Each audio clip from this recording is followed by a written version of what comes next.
One of the tips that I gave to students was that you should, instead of targeting the larger companies like Deloitte or KPMG or Accenture at the first go, don't target them.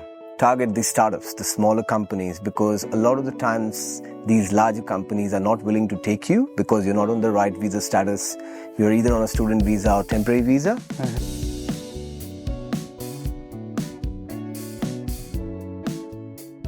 Hello everyone, welcome to another episode of diaXpora. At diaXpora, we are here to empower students, working professionals, and newcomers to Australia in terms of personal development, cultural adaptation, and career growth. And we would love your support to help grow this channel. So today on our podcast, we have Saurabh, who is a growth leader at Zensai, co-founder of Impact Circle, and who is very passionate about building impactful communities. So let's take over to Saurabh and get to talk about his motivations to come to Australia and how he started with his podcast at uni, and then how he started with Impact Circle and what advices he has for young professionals who are coming here. So hey Saurabh, welcome to the show. Thanks for inviting. Yeah. So let's start with your motivation. What was your motivation when you came to Australia? Like, why did you pick Australia? And and what sort of cultural difference you experienced when you arrived here?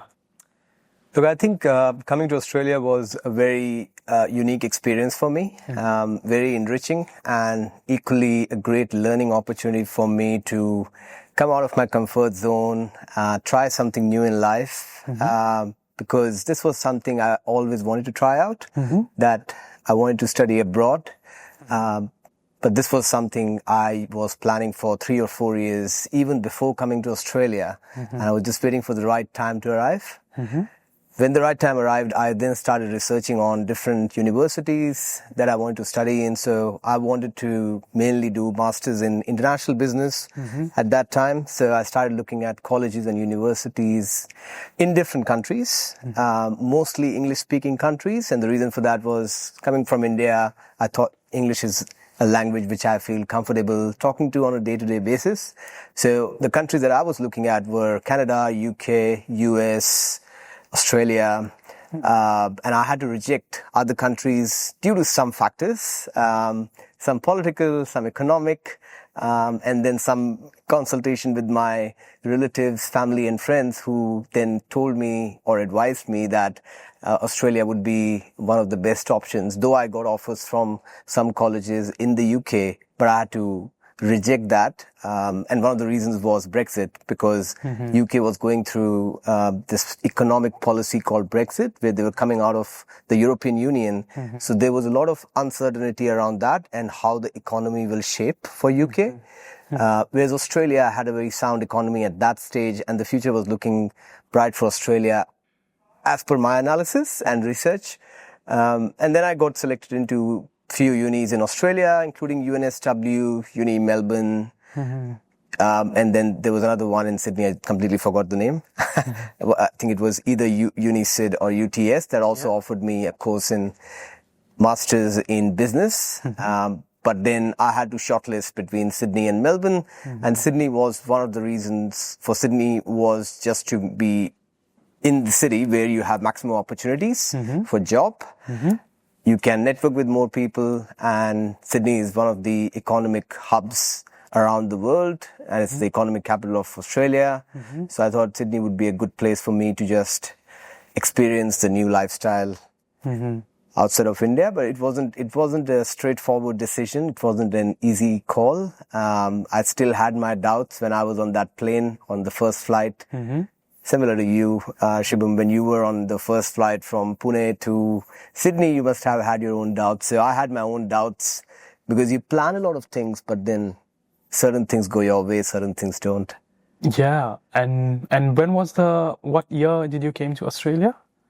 So I came to Australia in September 2019. Wow. So that's just 6 months prior to COVID hit.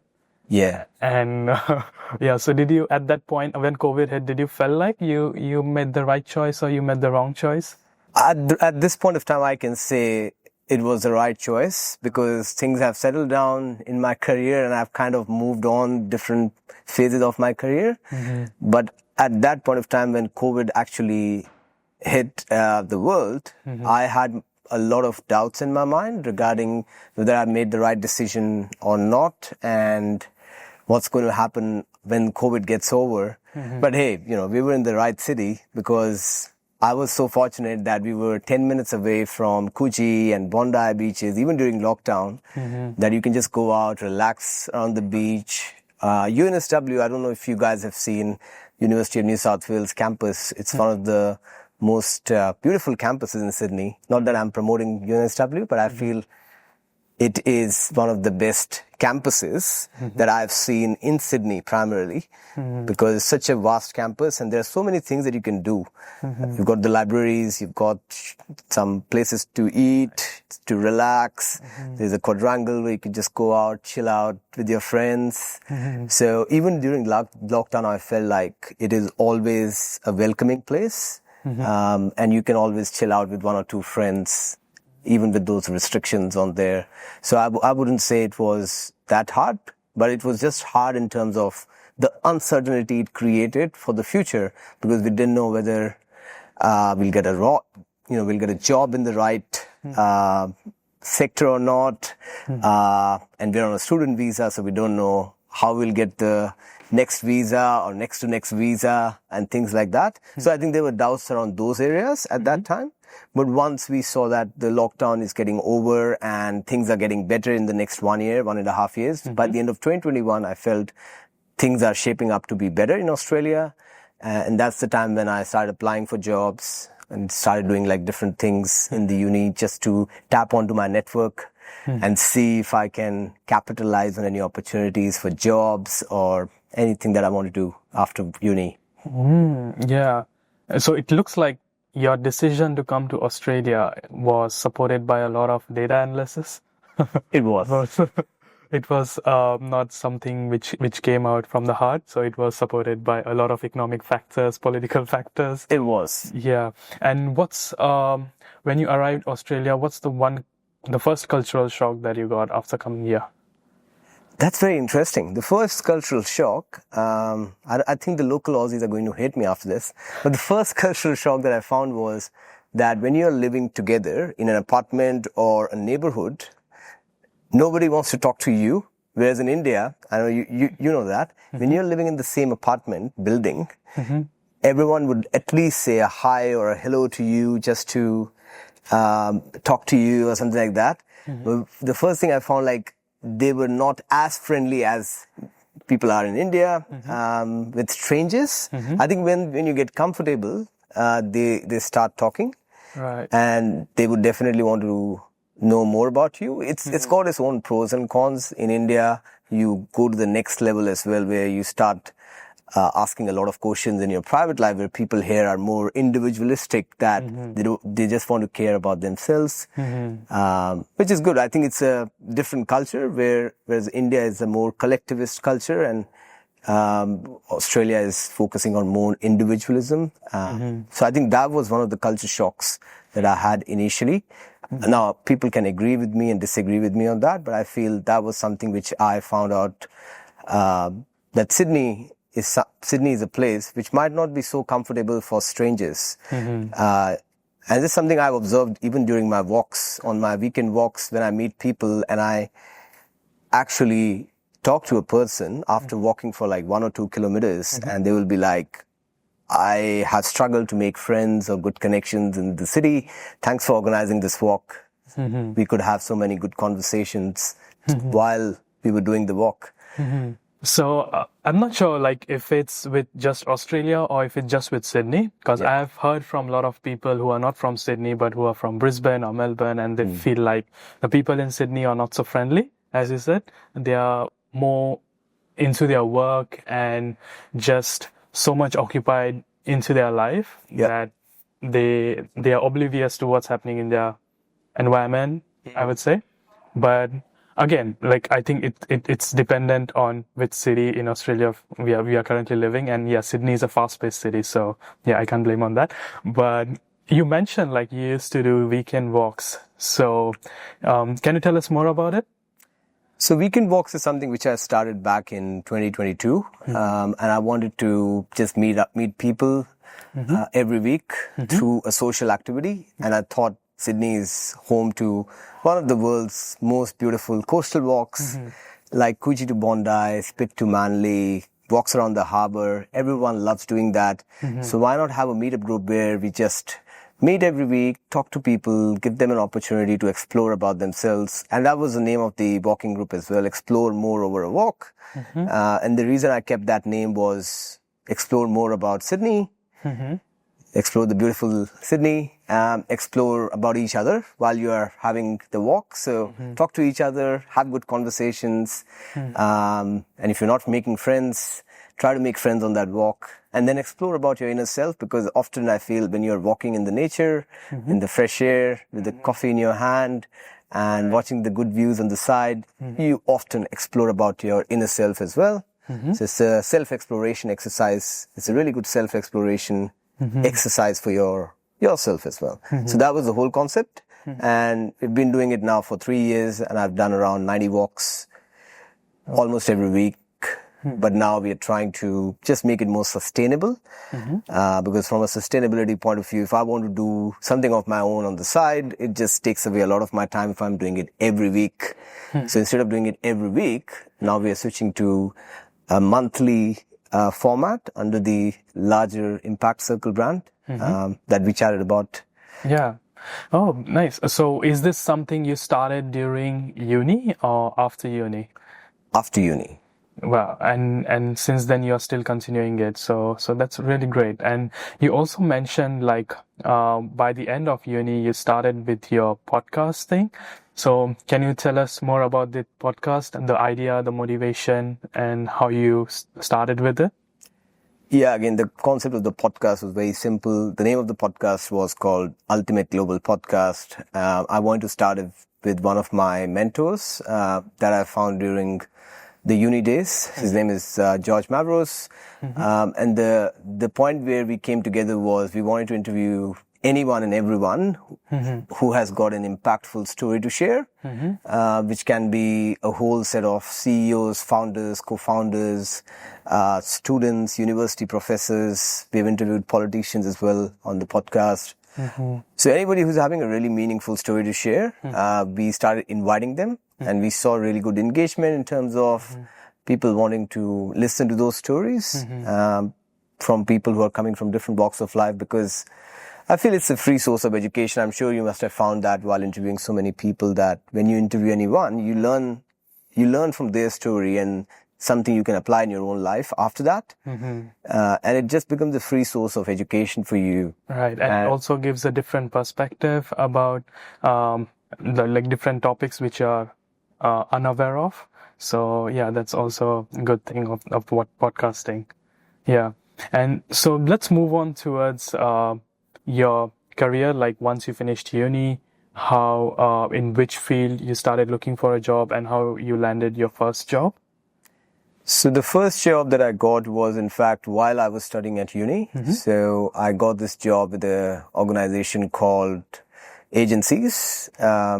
And they were selling a CRM platform for education agents and migration agents. So I connected with their founder after 3 months of arriving in Australia at one of the Sydney Startup Hub buildings in Fish Burners. So that's located at 11 York Street. I'm always promoting Fish Burners and Sydney Startup Hub because I feel it's a very untapped network for international students. In fact, I was at International Student Forum 2 months ago at UNSW, and one of the tips that I gave to students was that you should, instead of targeting the larger companies like Deloitte or KPMG or Accenture at the first go, don't target them. Target the startups, the smaller companies, because a lot of the times these larger companies are not willing to take you because you're not on the right visa status. You're either on a student visa or temporary visa. And these companies have got a clear rule that we don't hire anyone if you're not a citizen or a PR. So where do you go? You look at the untapped segment, that's the startups or the smaller companies. And generally, where do you find them? In Sydney, you find them either at a place where there is a startup community, like you have a few startups in Surrey Hills, you've got a few startups in the city, in Fishburne specifically. It's like a whole building full of startups. There are 4 or 5 floors, and every floor has got around 100 small companies working there with 1 or 2 people in their team. And they're always looking for new people. And they don't have any visa restrictions. They're just looking for curious people, passionate people who want to work on new ideas, or who want to just join their marketing sales teams, help them out. So I joined them. I joined him as a marketing sales executive initially, and then I started working for him, and I worked for him around 3 years. But then I had to switch to another job role after I graduated because I got a better offer from somewhere else. So I switched to another company called Zensai in August 2022. So that was right after my graduation. Not right after my graduation, but 6 to 7 months after my graduation, because generally you don't get a job immediately after you graduate. You definitely have to go through some struggle and challenges. Yeah, there's kind of a buffer time where you're struggling, the struggling period, find your first job. And again, I guess I reckon what you said about the startup thing would help a lot of our listeners, because our listeners are mostly uni students who are just fresh out of college looking for a job. And this startup thing you said, it's really incredible. Like, even I didn't know about this space.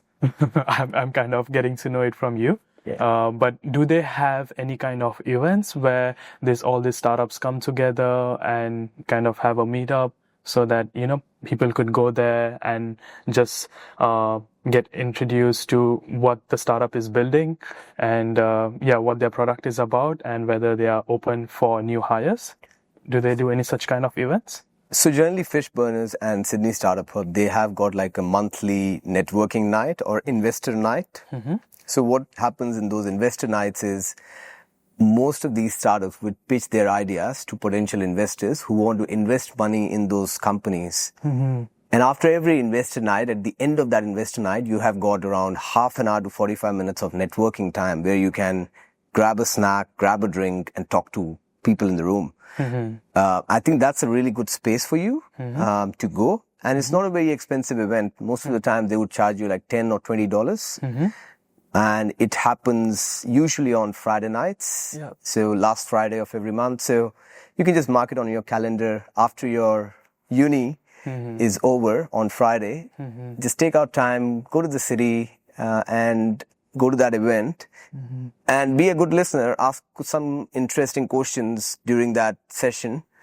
If the audience is given a chance to ask, because it shows that you are curious and you're kind of making your presence visible in the room. And then at the end of the session, network with people.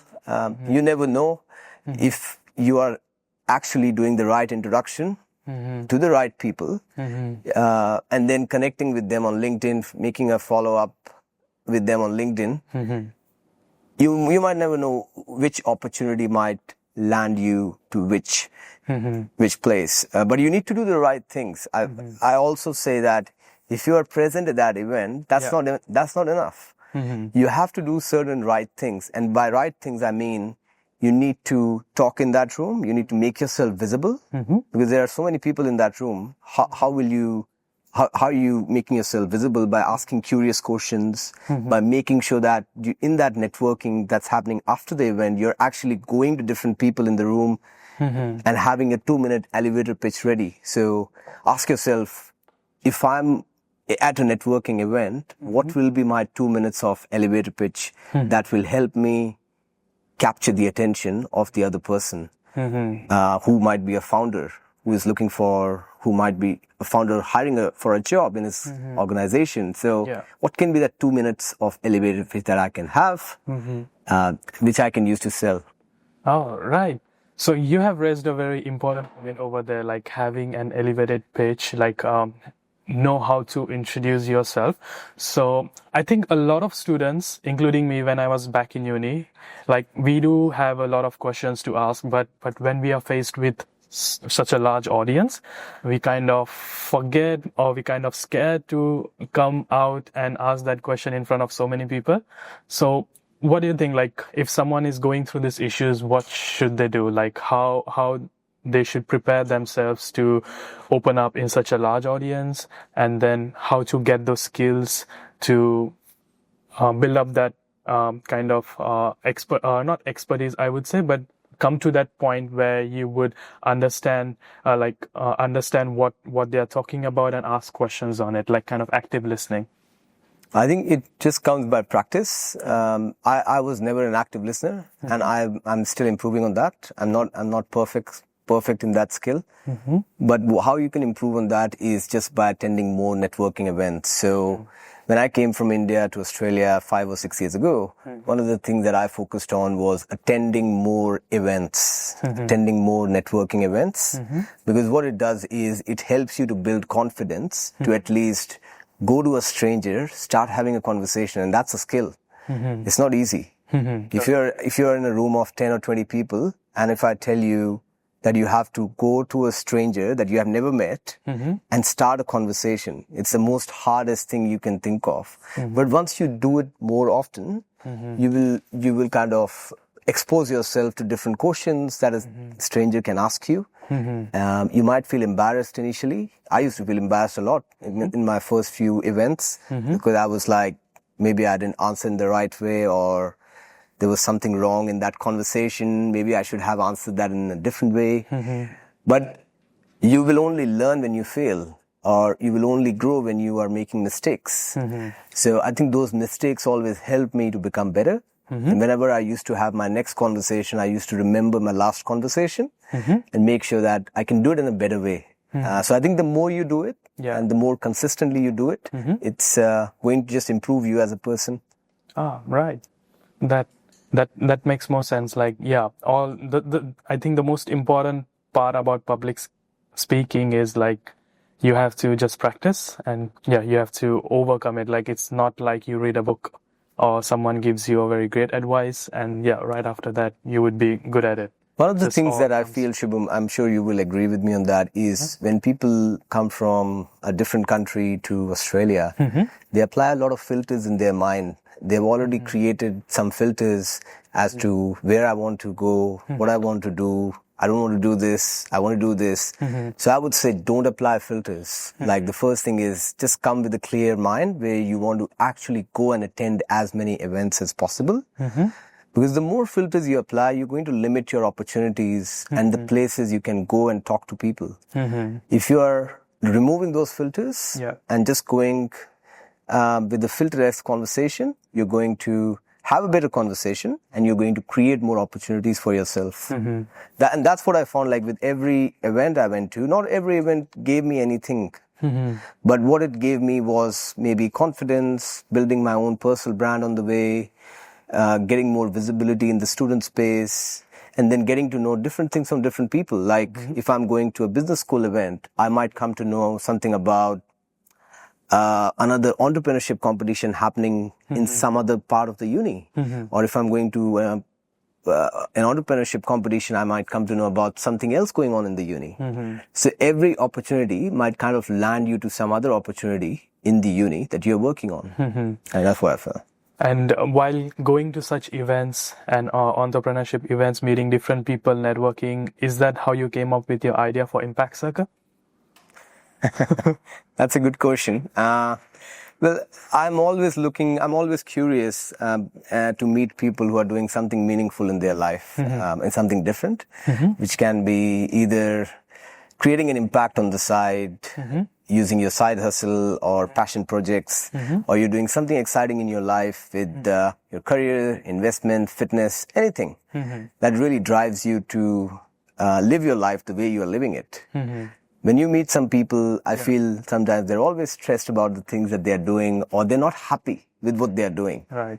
It's not about being an entrepreneur or being a founder or being that. You can be doing a job, but you're still happy with the way you're living your life. And there are different reasons why you state that. Maybe because the job that you're doing excites you every day, or the life that you're living excites you every day. So I think the idea of Impact Circle is more to bring people who have got a growth mindset and who are willing to learn new things and want to help each other grow in the same room, bringing them together in the same room and kind of helping each other out. So we want to become the drivers for those conversations to happen with the right people. And that's the main idea of Impact Circle. And then, of course, you can have different sort of things like podcast, like a podcast like this, or a running group or a walk to drive more engagement, because in Sydney, people love doing these things. And also, it feels like Impact Circle is more like a pre-incubator community startup. So if people wants to get connected with Impact Circle, how do they do it? So we've got a WhatsApp community. If you get connected with me on LinkedIn, if you send me a message, I can add you to one of the WhatsApp groups, which can be, if you're part of, if fitness is something that excites you and you're into running, happy to add you to the running group or the walks. Yeah. Or we can also think of having you in the curated roundtables, depending upon certain criteria, because curated roundtables are not for everyone. It's definitely filtered as per certain criteria. As I said, if you're working on a passion project, if there is something meaningful going on the side, if there's something that really excites you in life, then you are the right fit for the curated roundtables. But, we are happy to have anyone join us for the runs and walks and help you become better in life. Wow, that's great.